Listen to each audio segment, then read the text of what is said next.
Hello there, everybody. My name is Kate. Welcome to my channel, Trinergy Awakens Naturally. How's that for, I got cut off with an alarm that was telling me that I had something I had to do, and got knocked off my frequency, and I didn't want to just leave it at that. That I don't want to necessarily, I think this is video 5, by the way, that I don't want to be on fire doing arson. I also don't wish to be doused out by somebody else's water that's trying to put me out because they're afraid of the heat, or they're trying to glom onto my heat and, take away from me. It has to be everything in balance, whether it's male, female, whether it's up, down, everything in balance, polar, everything in balance. When it's out of balance, the equations are wrong. It's going to be incorrect math. And incorrect math will net you Challenger exploding off the pad. And that's not cool. That's bad. It feels bad to watch things explode. And it feels bad to watch people be had by old paradigms, old beliefs, old broke AF systems that don't work. They don't serve. And they don't deserve to have people's energy. However, we're trained and entrained by all of this garbage thinking because it's the paradigm. It's what we're taught. And unless we're willing to really, pry open that mind and let some, ideas fly out of there, and let some downloads of information from divinity either well up from inside or download from up top, however you look at that, your frequency, unless we can really be willing to open ourselves up to that, we're condemning ourselves to our own imprisonment. And when Mercury retrograde comes around, it's going to be a lot of fun to be, ooh, pardon your paper plate and mine, and, pass me the spork so I can poke myself in the eye, and then stab you with it when I'm done. That we're not going to get anywhere. We're not going to get better if we're trying to recover in a crack house and we have a huge crack addiction. Even if we're going to a crack house and we have, an alcohol addiction that we're getting over, we'll probably take up crack instead. It's the behavior. Without the shame and the blame, we can leave that stuff out at any time. That shame and blame are completely unnecessary, and it's very easy to do. However, shaming is about me, boo-boo, and not about you.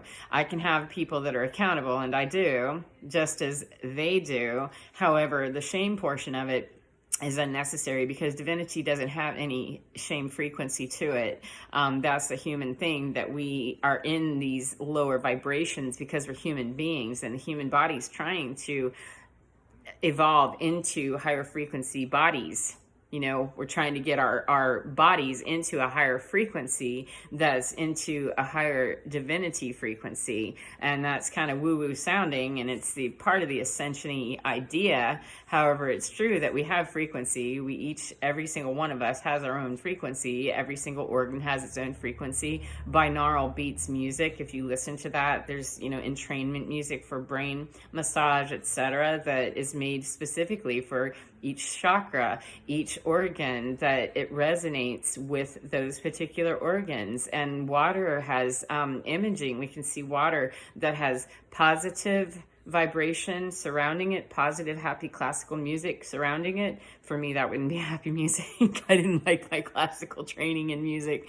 Baroque music, and I did not get along. I have a Bachelor of Music degree, and that wouldn't bring my water into divinity in a minute. It made me miserable. However, I love Puccini. Thank you. And lyrics friend is going to hate Baroque, and I did. But so water has a frequency, and you can look at water studies that are done, that there's pictures of water that was surrounded with classical music and positive affirmations, and they're beautiful crystallizations. When they did the cross sections and took pictures, that there were snowflake images, icicle type images that were beautiful, and the stuff that had nasty, denser energy stuff, hate, greed, whatever, where they were disenfranchised, discombobulated, dark, dirty looking. I mean, the pictures, you can go and see these things. This isn't, me just making up woo-woo stuff and saying over there in a magic closet somewhere, or, you know, witch's brew of somebody's weird cauldron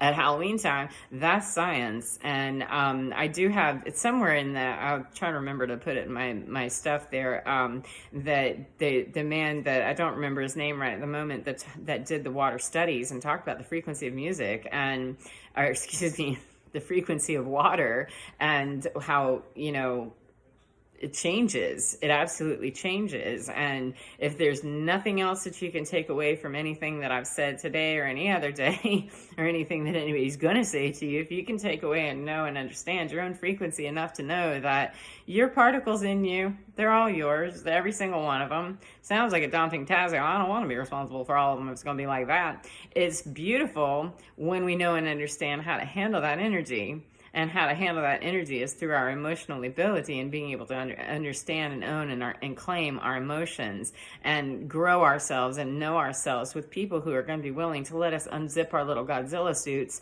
and not stab us the minute that we do. And I don't wish to stab anybody's vulnerability. To me, that's like slapping a baby. And I just can't imagine that, you know, that, and if that's something that somebody else is into, that we're not going to be anywhere near each other, more than likely, because I will have vibed that away from me. It will have never vibed near me. And haters are going to be haters and all that other stuff. However, it's time to ease up. And I'm not here to blame the people who are out there doing this or doing that, or calling somebody a reptile, or, you know, the sinners or the bad people. People are all people, and we're all choosing. And some of us are choosing very poorly in a lot of areas of our lives. And so what?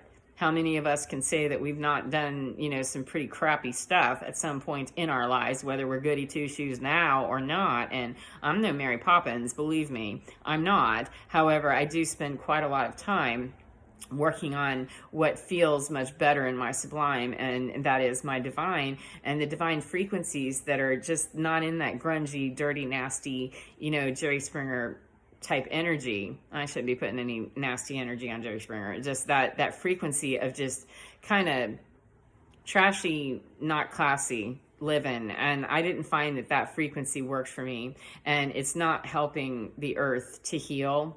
And we've pandemic now for over a year, and earth is actually recovering because there's not as much activity, and we've had to find alternative means and alternative ways to do life. And that says something to me right there, that, you know, maybe it's time to really start paying more attention to the sublime and say, what's inside of me that can let me know how I can raise my frequency, and find something, anything that's in your own power to say, I claim this to do it my way, and call that something really good and have it be good.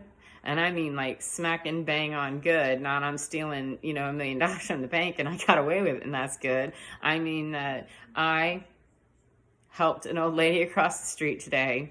That was good and helpful, and I'm on my way, and I'm a good person. And if you don't believe that, or if you don't want to believe that, say, I'm willing. I have courage. And you have to say it out loud perhaps sometimes. I know for me, I have to hear myself say it. As stupid as it might sound, that's all right. I can unzip my Godzilla suit and tell you that that's the way that is for me, that I have to hear my own self say that, because hearing it as my own human being, hearing myself, it sounds stupid perhaps. However, many people, when we hear it in our own ear, whether it's our own voice or not, we still hear the affirmation.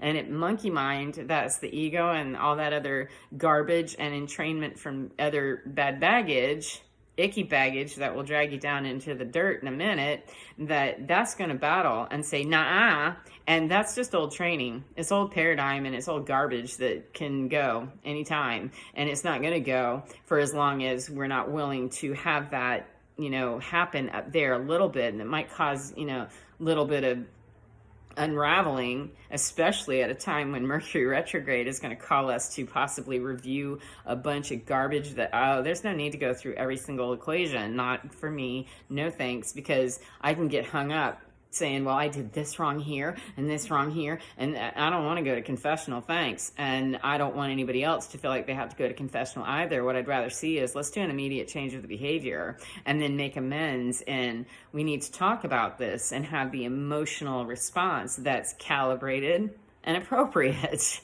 appropriate emotional response. And when rage is the first one, that's Godzilla work to go do over in your hood, boo-boo, not mine. And energetically, physically, however it would be coming at me, if I'm coming at somebody else, raging at them, that's my initial response. That's work for me to do. So I'm not goody two-shoes over here and telling you that, I've got it all figured out and I know how to do this, because I know how, and I'll show you how. You just gotta give me a lot of money for it. And I'm gonna tell you for free right here, right now, that we have to be willing to look at our own stuff and understand that any trigger response that's going to cause immediate fear or immediate rage, there's a reason. There is always a reason. Things do not just happen because there's always a reason. And people say that, and for the longest time I thought that was the dumbest sounding thing ever. And of course there's a reason things happen. There's a cause, there's an effect. Duh. And I mean, it just seems stupid to me that why do we have people that are on the leading edge of thought that are saying there's always a reason for everything? Yes, of course there is. There's always a reason, because there's cause and effect. However, chasing down the cause when you have that effect, if it's got to be willing to step that back and find out what was the cause of that and where did that initially begin, maybe where that needs to ultimately go, and how you arrive at that place may be that quickly done, or it may take a lifetime. I have no idea. That's up to you and your divinity to figure out. However, I can promise you that frequency speeds up its own acceleration and picks up its own quantum wave and quantum entanglement with other waves of higher frequency when you call in those higher frequencies of divinity to assist you and ask you for that help, whether you call that God or Brahma or Jesus or Mother Mary, whomever. I'm not familiar with many more of the gods, etc. Beyond that, I don't mean to be disrespectful. Whomever, whatever. As I said in a previous video, I myself have frequencies that are named a lot of things that sound kind of stupid probably to other people, and I don't really share a whole lot of that because there's no need to. It's just because it doesn't matter. They don't need to be named. They're named for me to be able to distinguish in my mind, because I'm a human being and I like to be able to, understand which frequency I'm working with. However, they don't need to be named. They know what they are, that frequency, and it doesn't have an identity that has an ego attached to it. So higher frequency is higher frequency, and however you can get your vibration to be freaking higher with thee and thee self is better than if I try to fix you, or if you try to fix me. That's going to keep us down here in some density all day long, and it's dissonant and it's uncomfortable. And let's drag out that chalkboard and just start, really tearing it up. And I don't want to hear that, because it's not fun. It hurts, it's painful, and I'm not into that. So there you go on that. And I'm a liar, I guess. I said, I'm not going to talk very long. I talked way long, and I didn't know that I was going to do this, as I said, and it was kind of on the fly, and I don't honestly know how much sense it's made or not. I've kind of been in my little lucid spot, and assuming now as I'm kind of pulling out of that whatever you're doing right now, whatever part of the day you're in, that if you're hearing me and you can take it in, please hear me and know that your divinity is within your own skin, and it is yours to own and claim and to name, and never allow anyone to shame. And blame isn't too far behind that one, because generally when we're blaming, we're shaming also. And so divinity's within, and there's no shaming or naming that. Until you claim what you are, you get to name it, and never allow anyone to shame it. And starting with your own self, generally speaking, we're the first ones to start that dog pile. And the minute you start it, you're going to have a lot of company, unfortunately, because that's kind of how we're geared as human beings right now. And it's time to evolve to something a little more, multi-dimensional than that. That's a boring old paradigm, and it's really, it's time to go. Gotta lose it. So before I ever get to 1444, I'm going to shut up. Thank you for your time so very much. I hope that you have a great day, whatever part of the day you're in. Enjoy being in your skin, and I'll see you next time. Take care, friend. Bye-bye.